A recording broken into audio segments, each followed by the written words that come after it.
Ladies and devotees, thank you for joining today. I wanted to seek the blessing of Radha Madhav, Radha Shamsundar, Krishna Balaram, Bal Gopal, the Singadev, and Jagannath Baladev Subhadra, Shri Gaunitai, Tulsimani, Haridas Thakur, Srila Prabhupada, Guru Maharaj, and the assembled devotees. So continuing on, this is the final chapter in this canto. This canto is such a rich canto in terms of what it contains. Wonderful Leela of Lord Nrsingadev and Prahlad Maharaj, and then these incredible instructions about the perfect society, perfect human being. And today, this verse, this chapter is entitled Instructions for Civilized Human Beings. There are various types of Brahmins. There's the karma nishtha, grahastha, very much attached to fruitive activities. What does that mean? They will do something in return for something. Fruitive activities means doing something to earn something. So they will worship perhaps the devatas to obtain gifts from the devatas.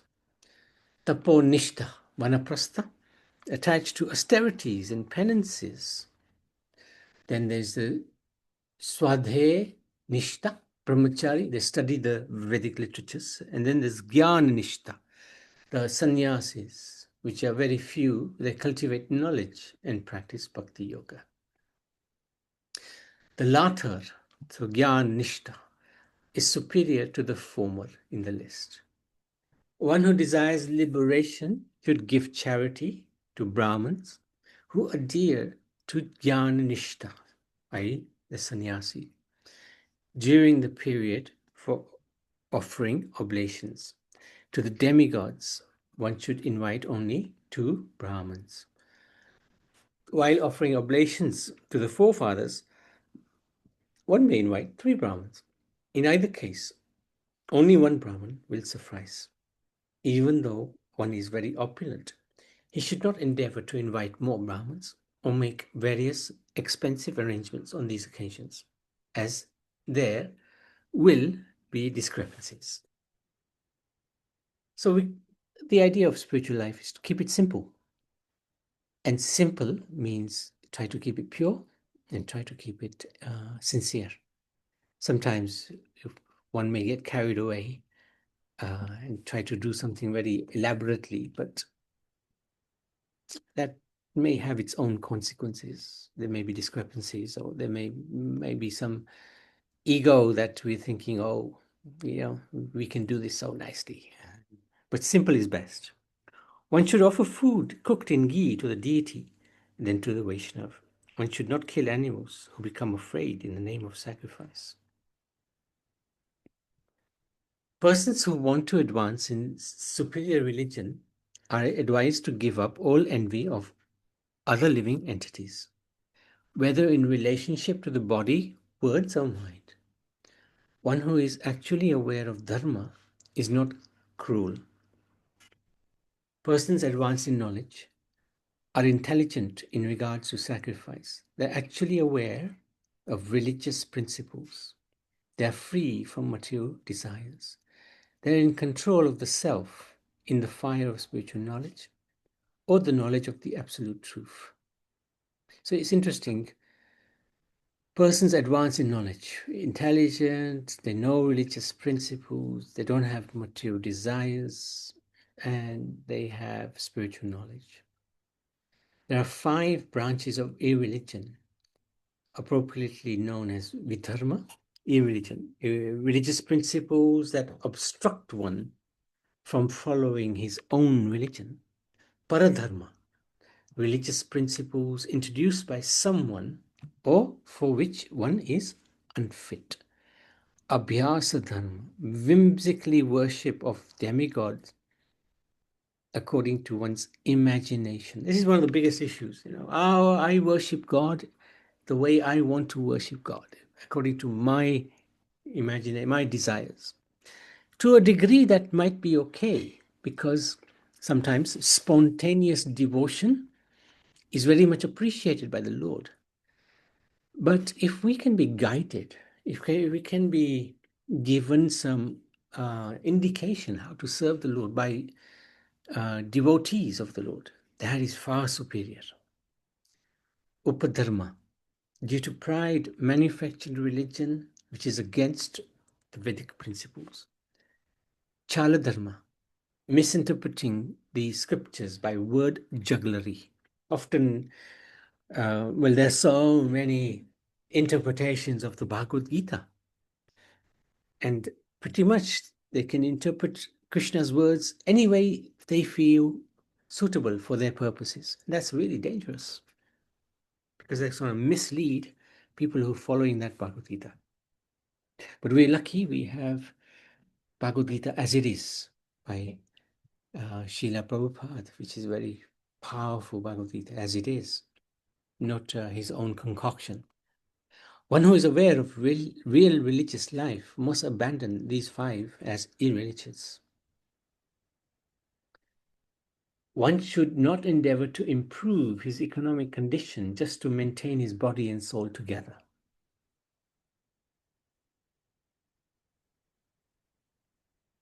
It doesn't mean we stop working.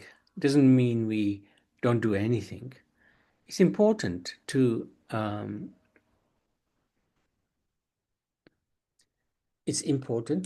maintain one's livelihood. But if it's only to keep the body maintained, then we're missing something. One who is content and satisfied, not striving for livelihood, and who links his activities with the Supreme Lord, enjoys transcendental happiness without endeavoring. For one who is always self-satisfied, there is no distress. Indeed, he feels happiness everywhere. There is no danger if one walks on stones and pebbles, if one has suitable shoes. So self-satisfied, knowing that we are Atma, connected to the Supreme Atma. And as long as that connection is there, we will always be protected. Even if that connection isn't there, God protects us. He protects us in every situation. So it's very important to understand that we are completely dependent on God. And if we become happy with our situation, then that will go a long way to bring us to a path which will be heading towards the Supreme Lord. A greedy and lusty person which is not self-satisfied loses everything, even though he wanders in all directions, desiring to seek wealth. A devotee is always satisfied as he feels the presence of the Supersoul within his heart and thinks of him constantly. A devotee is never driven by dictations of the tongue and genitals, and thus he is never victimized by the laws of material nature. By making plans with determination, one can conquer anarthas as follows. So, what are these anarthas? The unwanted things, lusty desires. So how do we conquer lusty desires? By being determined not to have sex. How to conquer anger? By giving up envy. So generally anger is directed at somebody who we may be envious towards. Greed. How do we conquer greed? By discussing the disadvantages of accumulating wealth. So this is an interesting point, because no matter how much wealth we have, it will be taken away at the time of death. We cannot take it with us. So why not use that wealth while we're in good health, in order to help others? This is the point, help others. If we can do that, that will also give us a lot of satisfaction. It shouldn't give us pride. We have to be careful we don't get proud. I have done this. That's dangerous. But if we can quietly celebrate within ourselves that yes, we are able to help others, that's a wonderful achievement. Fear. By discussing the truth that suffering is due to our own karma.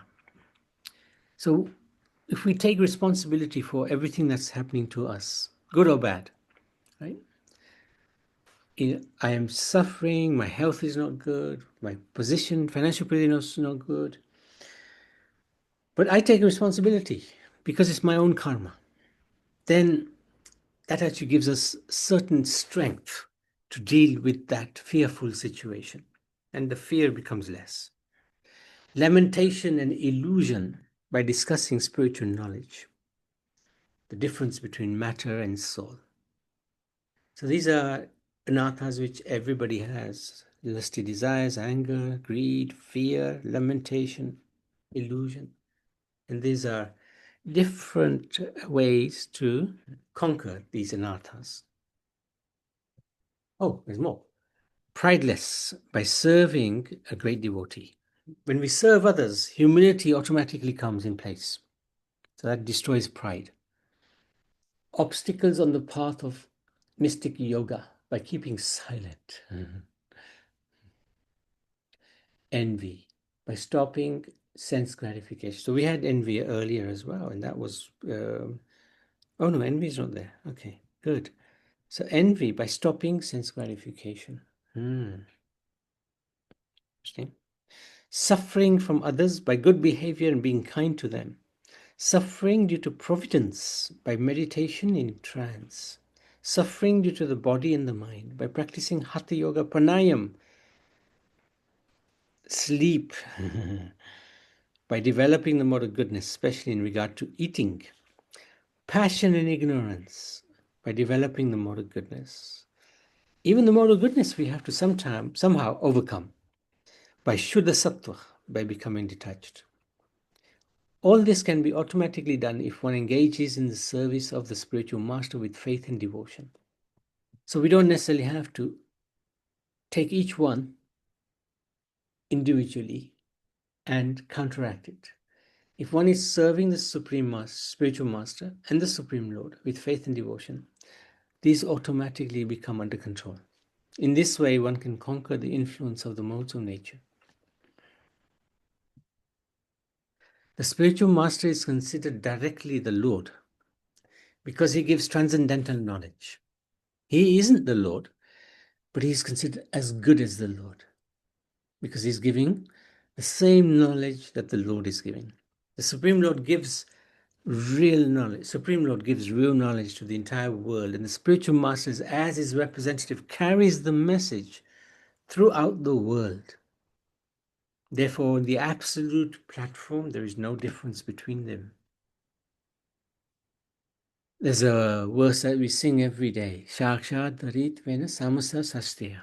The Supreme Lord and the Spiritual Master are one and the same because the Spiritual Master is following the orders of the Supreme Lord. The Supreme Lord Krishna is the master of all living entities and of material nature. Ritualistic activities, austerities, and yoga are all useless without coming to the point of meditation on Lord Krishna.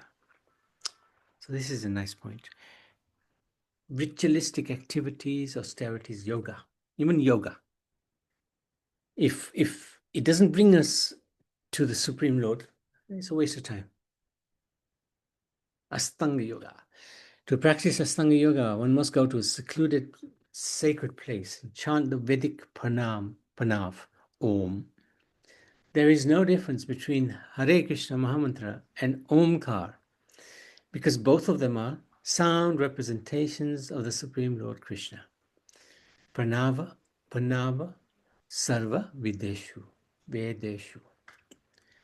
This Hare Krishna Mahamantra may be chanted without consideration of place, time, or sitting arrangements. This is the beauty of Mahamantra. That's why it's called Mahamantra. You can chant it anywhere, anytime. And the impact is as good as one is chanting sitting with full concentration. With half-closed eyes, staring at the tips of the nose, he must practice breathing exercises, bringing back the mind from thoughts of sense gratification. By regular practice, in a short time, his heart becomes free, fixed and free from disturbance. With pure consciousness, one becomes peaceful and situated in eternal blissful life. So these are really very nice instructions from the Bhagavatam. The following would be considered fallen. One who first accepts sannyas, then returns to the materialistic activities. is shameful. A grihastha who gives up regulatory principles, a brahmachari who breaks his vows, a vanaprastha who lives in the village are all fallen from the varnashram system. Such pretenders should be rejected or compassionately taught so that they can resume their original position. So, the body is compared to a chariot, and the living entity is the owner of the chariot. So, we are living in the body. So, the body can be compared to a chariot or a car because the body is enabling us to conduct various activities. So, here we go. There's the soul, the passenger, and the drivers are these horses. These are the senses. We have the driver is intelligence, and the mind is the reins controlling the horses. Horses are the senses. So at the moment, we are terrified because we don't have control of our intelligence, which cannot control our mind. And therefore the senses, the horses are running wild. We're trying to enjoy so many different things. So the horses are the senses, the reins, the mind, the destination, sense objects. The chariot driver is intelligence. The seat of the chariot, tier, is the consciousness, the soul. The spokes of the wheel, 10 life airs. The wheels, religion and irreligion. Passenger is the conditioned soul. The bow, pranav, omkar, obtained by Guru's mercy. The arrow is a pure soul. The target, the supreme Lord Vishnu or Krishna, God of life. Enemies to be conquered, to protect, progress towards the target. So these are the enemies that we have to conquer.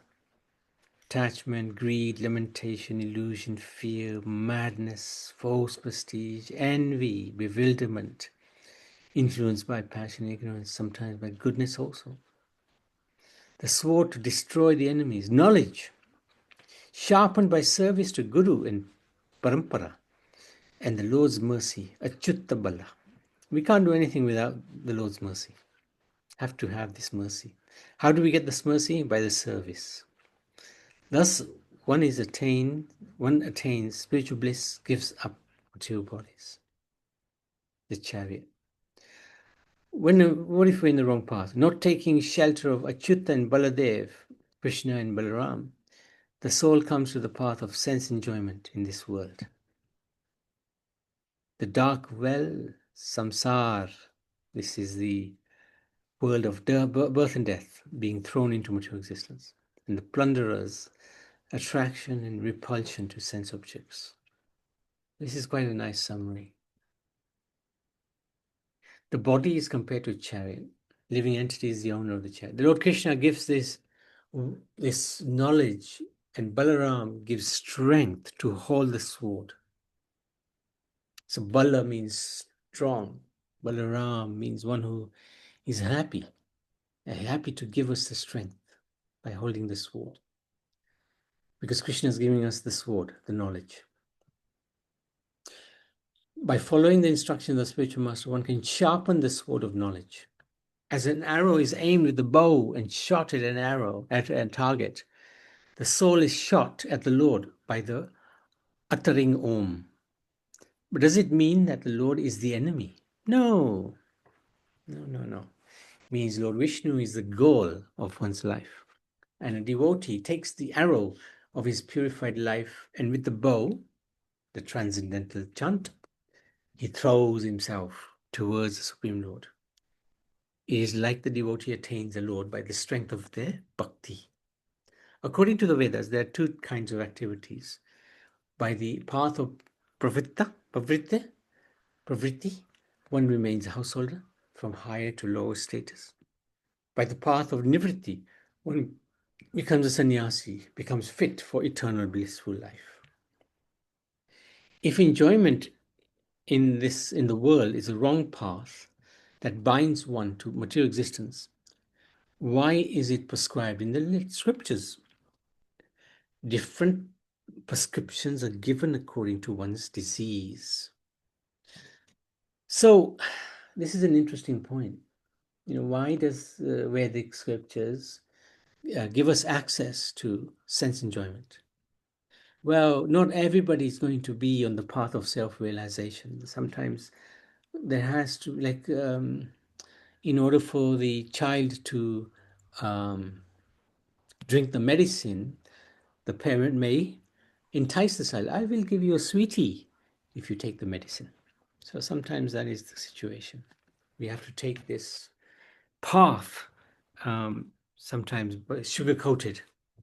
If one does not take shelter of Achyuta and Baladev, the horses, which are the senses, and the driver, intelligence, inattentively bring the body, which acts as the chariot, to the same path of self-gratification, sense gratification. And everyone is thrown into the blinding dark well of material existence. Pravritti activities involve performing a ritualistic sacrifice to raise oneself from the lower to a higher condition of materialistic life, wherein one inevitably suffers. This is the path of Priti Yana, attaining the heavens. But after the good karma is exhausted, the jiva descends again to earth to become herbs, creepers, vegetables, food grains. These are eaten by different living beings and turned into semen, which is injected into female bodies. One takes birth again and again. So this is an interesting description of how the living entity comes from heaven to earth. By nivritti, activities, one is purified, becomes fit to enjoy eternal blissful life. After residing on Brahmlok for millions of years, one attains the subtle state, then eventually becomes transcendental. This is the path of Dev Yana. Even though situated in a material body, one who is fully aware of the paths known as Pratiyana or Devayana, and who thus opens his eyes in terms of Vedic knowledge, is never bewildered in this material world. The Supreme Lord, who is this supreme truth, exists as knowledge and the object of knowledge. So he's both. He's the knowledge, he's also the object of the knowledge. This world is real, not false. Just like one may consider the reflection of the sun from a mirror to be false, but it has its factual existence. Without the sunlight, the reflection would be impossible. The impersonalists try to prove that the variety we see in this world are false, just like a rope seems to be a snake is false. Seen to be a snake is false. The Vaishnavas, however, say that although the idea that the rope is a snake is false, the snake is not false. One has experience of a snake in reality, and therefore he knows that although the representation of the rope as a snake is false or illusory, there is snake in reality. Accordingly, to prove by speculative knowledge that there is no reality in this world would be extremely difficult. So it doesn't make sense. The impersonally will say, this is all illusion, but actually, how can it be illusion? Even to understand it's illusion, you have to understand there's a factual basis behind the illusion. So this world is real, but it's temporary. This is the problem. It's temporary, nothing lasts. While dreaming, one creates a separation between the existence called wakefulness and sleep. It is in such a state of mind that the regulated principles of scriptures, consisting of injunctions and prohibitions, are recommended. When one attains self-realization, he gives up the three states of wakefulness, dreaming, and sleep. When one dedicates all activities of body, mind, and words to Lord Krishna's service, it is called Kriya Dvaita, oneness of activities. When the interest of oneself, one's family, and all living entities is one, that is called Dravyadvaita, openness of interest. One should perform his occupational duties according to these instructions of Varnashram, and one can attain Krishna, even while living at home. So we don't have to be a sannyasi. By serving the lotus feet of Krishna, the Pandavas defeated the greatest dangers. The Pandavas are an example of how to live safe in security and safe by the grace of Krishna. Long ago, Narad was a Gandharva known as Upabharhana. Because Upabharhana was extremely attractive, all women followed him.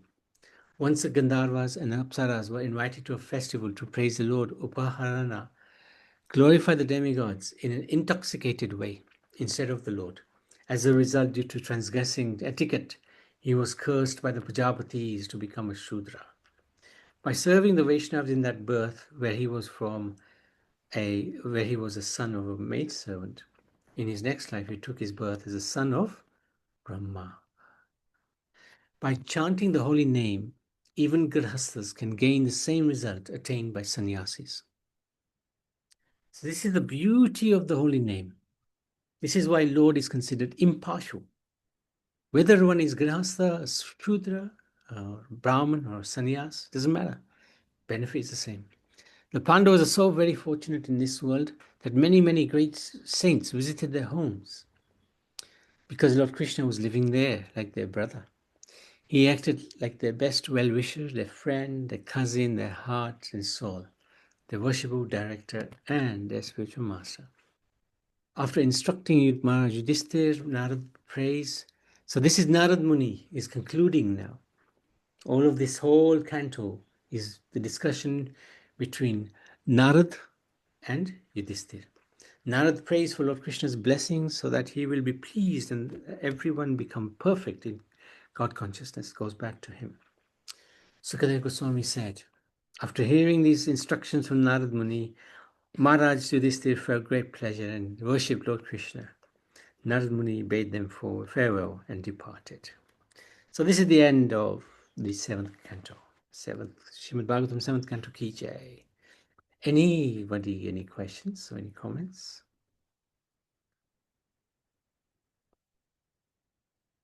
This is an incredible canto. Okay, we can stop there.